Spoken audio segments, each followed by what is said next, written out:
Shalom Bapak Ibu Saudara, puji nama Tuhan. Saya percaya pagi hari ini kita ada dalam keadaan tubuh yang sehat dan luar biasa diberkati Tuhan. Amin Bapak Ibu Saudara.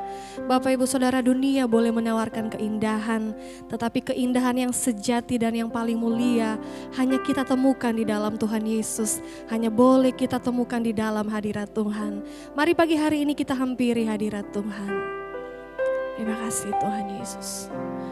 Ku angkat hatiku,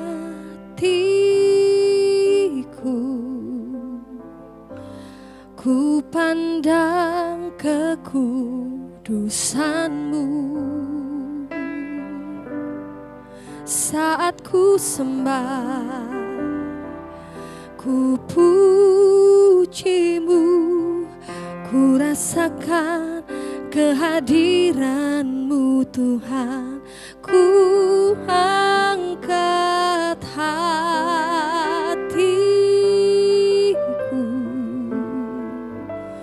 ku pandang kekudusan-Mu. Saat ku sembah, ku puji-Mu, ku rasakan kehadiran-Mu Tuhan. Ku angkat hatiku, kami pandang, ku pandang kekudusan-Mu. Saat ku sembah, ku puji-Mu, ku rasakan kehadiran-Mu Tuhan. Ku angkat hatiku, ku pandang kekudusan-Mu. Saat ku sembah, ku puji-Mu, ku rasakan kehadiran-Mu Tuhan. Saat ku sembah, ku puji-Mu, ku rasakan kehadiran-Mu Tuhan. Saat ku sembah, ku puji-Mu, ku rasakan kehadiran-Mu Tuhan. Mari dengan segenap hatimu sembah Dia saudara. Kami menyembah-Mu, kami bawa hati kami menyembah Engkau. Hanya pribadi-Mu yang kami perlu, hanya Engkau yang kami butuhkan. Oh Yesus, hadirat-Mu Tuhan penuhi setiap kami, urapi setiap kami. Kami sembah Engkau, oh sembah Dia, puji Dia, bawa hatimu menyembah. Haleluya,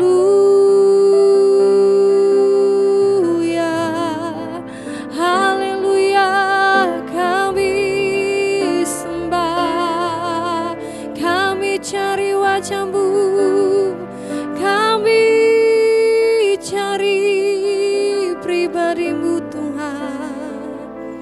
Glory, haleluya, glory, haleluya. Sembah Dia, tinggikan Dia, bawa mazmur-Mu, bawa hidup-Mu, angkat hatimu menyembah. Terima kasih, oh Yesus Tuhan. Kami bawa hidup kami di hadirat-Mu. Terima kasih Yesus. Kami rasakan hadirat-Mu memenuhi setiap kami Tuhan. Sekalipun saat ini Tuhan kami ada di berbagai tempat yang berbeda, tetapi kami percaya Engkau Allah Immanuel, Engkau Allah yang senantiasa memenuhi hati dan kehidupan kami. Terima kasih Bapa Tuhan Yesus. Kami mau terus sembah Engkau. Hadirat-Mu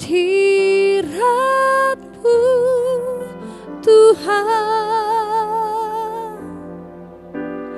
ku rasakan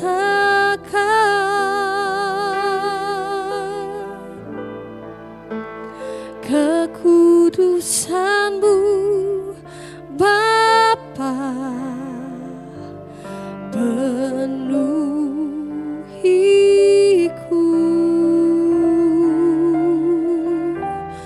Ku rindu selalu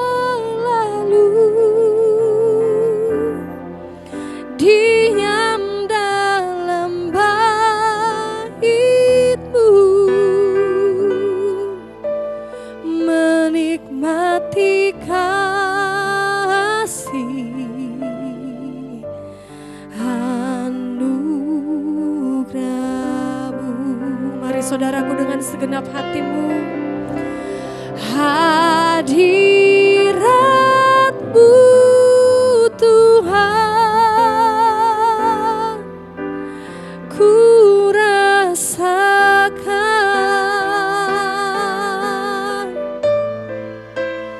kekudusan-Mu Bapa, penuhiku.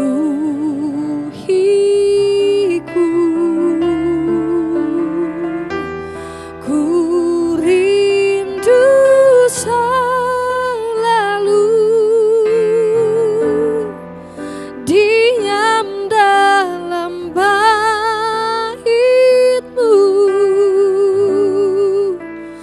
menikmati kasih anugerah-Mu. Mari kecap hadirat Tuhan saudaraku, katakan hadirat-Mu Tuhan,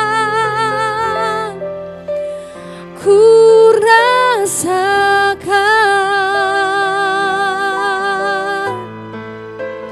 kekudusan-Mu Bapa, penuhiku.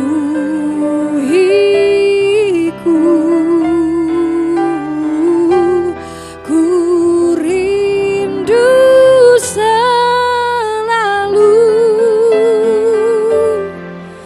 diam dalam bait-Mu,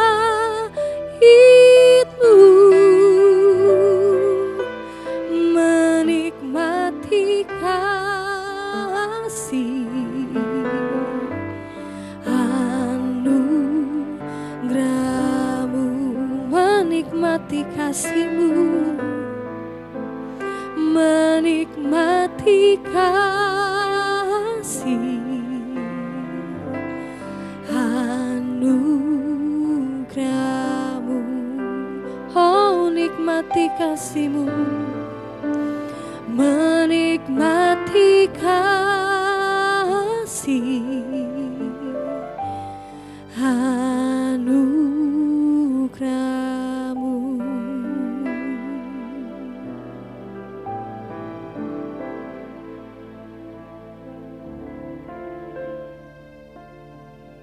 Terima kasih Tuhan, kami mengucap syukur kalau hari ini Tuhan mengizinkan kami bangun dengan tubuh yang sehat, tidak kurang suatu apapun. Semua karena anugerah Tuhan atas hidup kami. Kami bersyukur karena itu pagi ini, sebelum kami memulai aktivitas, kami mau mencari Tuhan, mendengarkan suara-Mu dan tuntunan-Mu, agar hidup kami berada di dalam jalan dan perkenanan-Mu Bapa. Firman-Mu adalah kekuatan bagi kami, firman-Mu lah yang sanggup mengubahkan hidup kami. Tetap jaga kami dalam perkenanan Tuhan, urapi hamba-Mu yang tidak ada apa-apanya. Kami buka hati kami bagi firman-Mu di dalam nama Tuhan Yesus. Haleluya. Amin, amin.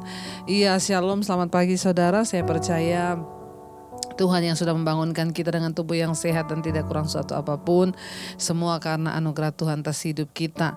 Dan hari ini sebelum kita memulai segala aktivitas, kita mau mendengarkan firman Tuhan yang kita percaya bahwa firman Tuhan itu sanggup mengubahkan hidup dan sikap hati kita.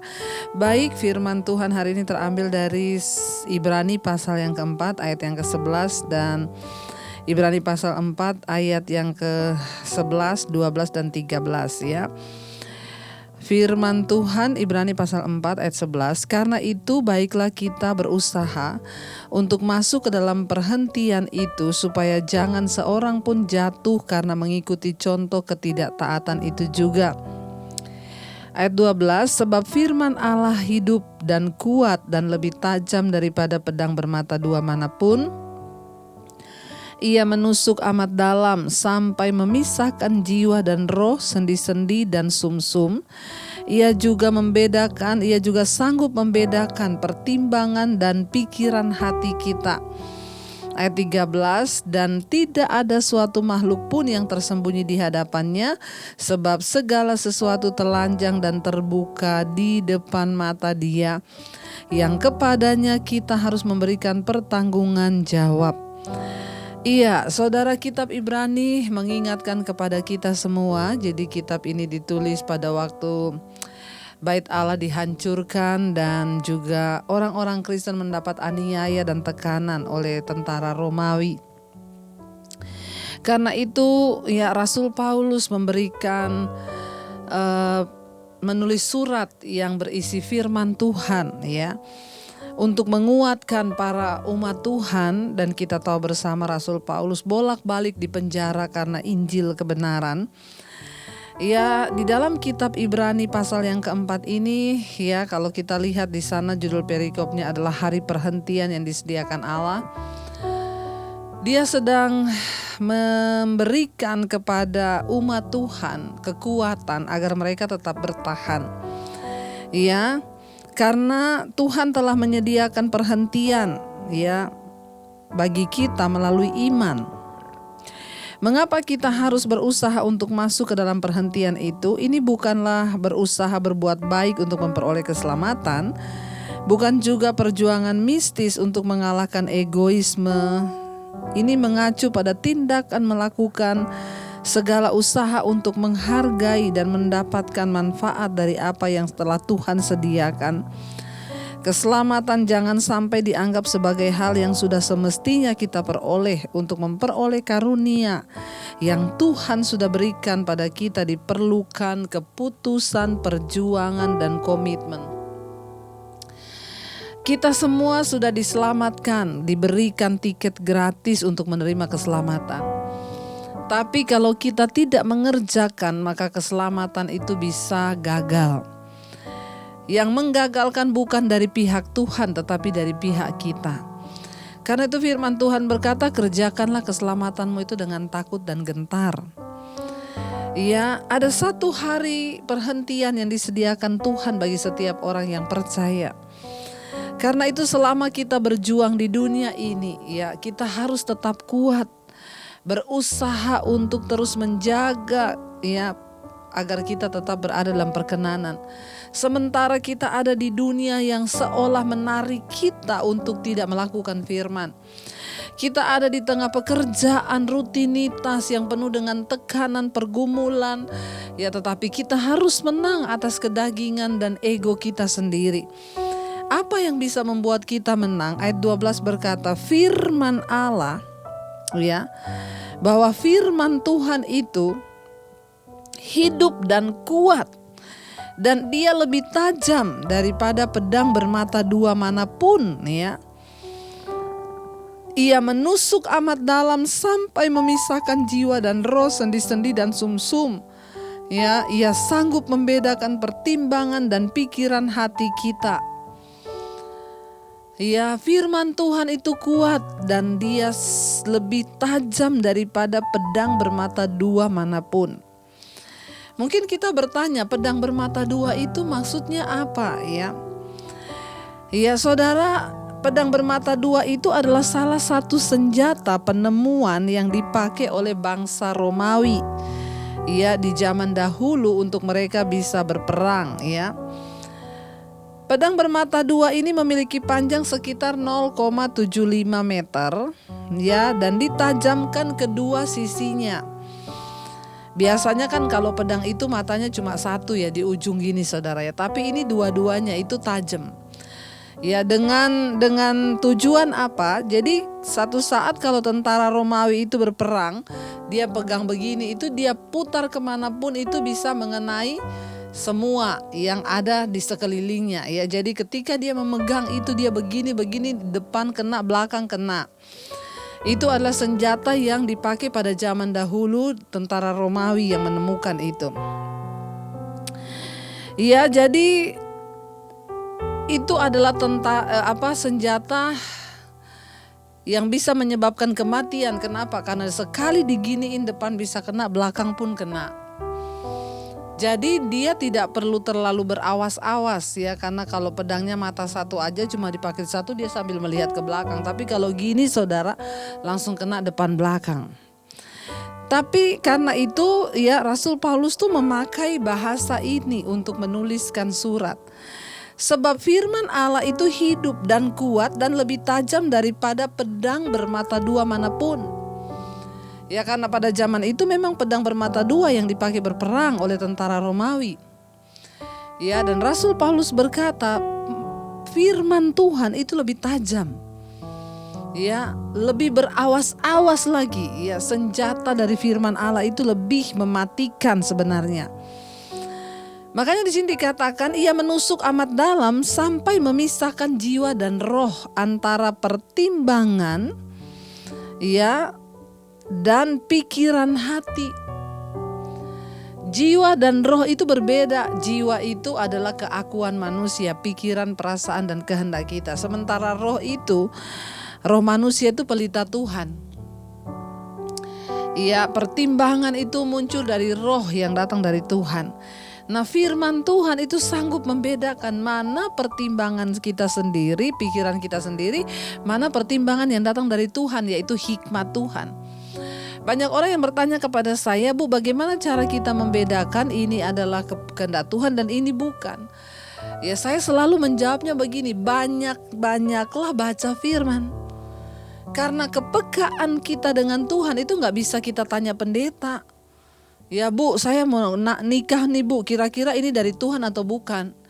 Ya, kepekaan yang dari Tuhan tuh bukan yang seperti itu. Ya, kepekaan dari Tuhan tuh kita dapatkan saat kita banyak membaca firman. Ya, otak kita isi dengan firman, hati kita isi dengan firman, mulut kita isi dengan firman. Maka firman itulah yang di sini dikatakan sanggup membedakan antara pertimbangan dan pikiran ya dan hati kita.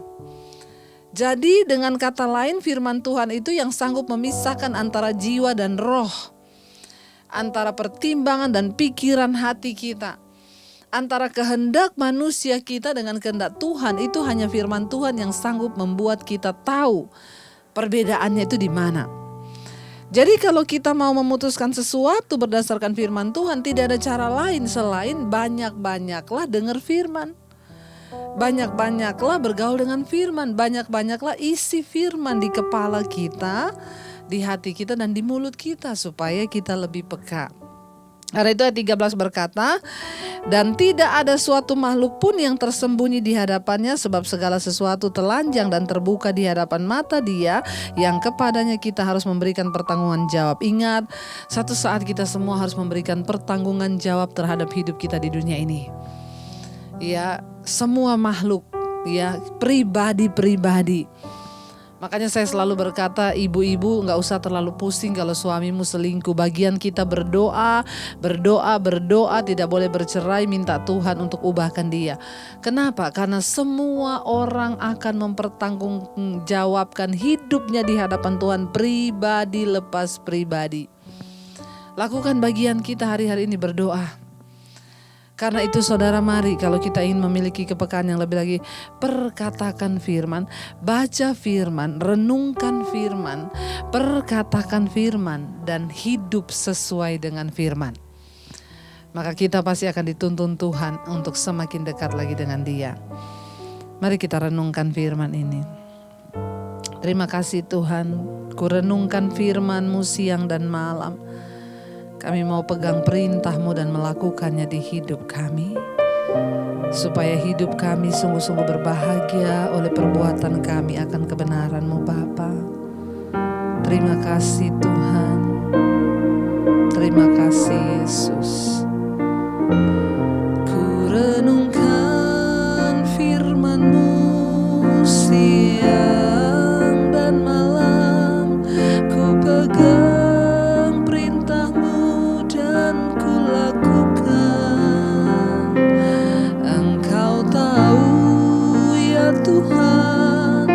tujuan hidupku hanyalah untuk menyenangkan hati-Mu lebih lagi. Ku renungkan firman-Mu, ku renungkan firman-Mu siang dan malam, ku pegang perintah-Mu dan ku lakukan. Kami tahu ya Tuhan, Engkau tahu Tuhan, tujuan hidup kami hanya untuk menyenangkan, hanyalah untuk menyenangkan hati-Mu.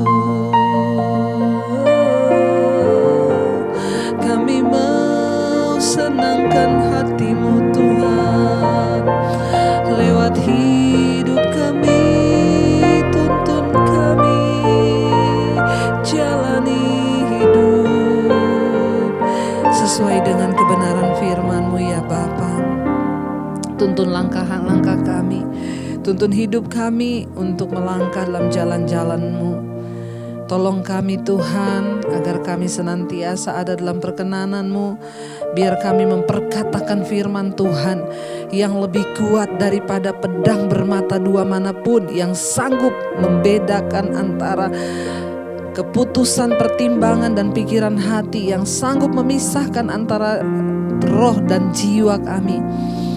Biar firman Tuhan yang menguasai hidup kami, menguasai pikiran kami, menguasai hati kami, dan seluruh tingkah laku kami. Terima kasih Bapa, berkati untuk setiap mereka yang bekerja, mereka dalam perlindungan Tuhan hari ini, yang bekerja di luar rumah, yang bekerja di dalam rumah, di luar kota. Perlindungan Tuhan sempurna, dijauhkan dari segala mara bahaya kecelakaan. Kami berdoa dalam nama Tuhan Yesus, bahkan rancangan keberhasilan boleh terjadi karena kami mengandalkan dan mengutamakan Tuhan di hidup kami. Tuhan, jadikan kami pelaku firman-Mu yang terus memperkatakan firman Tuhan. Bahkan kami terus lepaskan berkat bagi bangsa Indonesia. Shalom Indonesia. Lawatan Tuhan terjadi buat bangsa kami. Apapun persoalan kami tahu dalam nama Yesus ada jalan keluar. Mari kita berdoa. Bapa kami, Bapa kami yang ada di sorga, dikuduskanlah nama-Mu, datanglah kerajaan-Mu, jadilah kehendak-Mu di bumi seperti di sorga. Berikanlah kami pada hari ini makanan kami yang secukupnya, dan ampuni kami akan kesalahan kami, seperti kami pun mengampuni orang yang bersalah pada kami. Dan janganlah membawa kami dalam pencobaan, tapi lepaskan kami daripada yang jahat.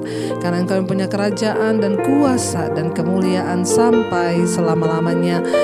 Buka hati dan tangan-Mu untuk menerima berkat Tuhan. Diberkatilah Engkau dalam kehidupan-Mu, diberkati rumah tangga-Mu, diberkati pekerjaan-Mu, diberkati keluar masuk-Mu, diberkati keuangan-Mu, dan Engkau akan menjadi berkat bagi banyak orang. Terimalah kiranya berkat dari Allah Bapa, cinta kasih Tuhan Yesus Kristus, penyertaan Allah Roh Kudus menyertai hidup-Mu mulai dari hari ini bahkan sampai kali yang kedua Tuhan Yesus datang menjemput kita semua.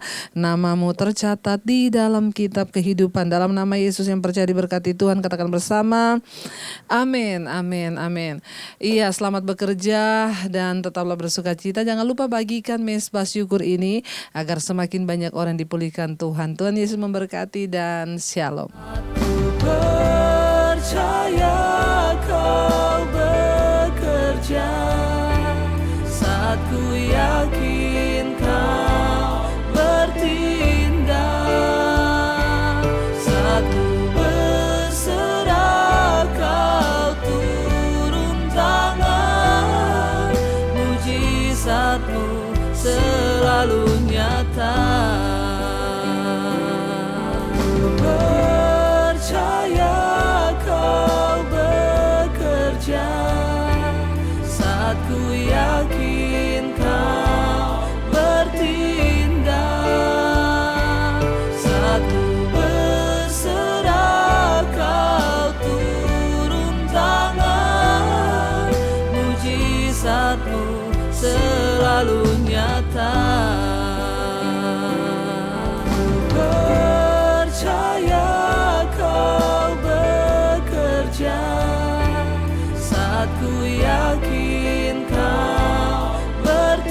mujizat-Mu selalu nyata.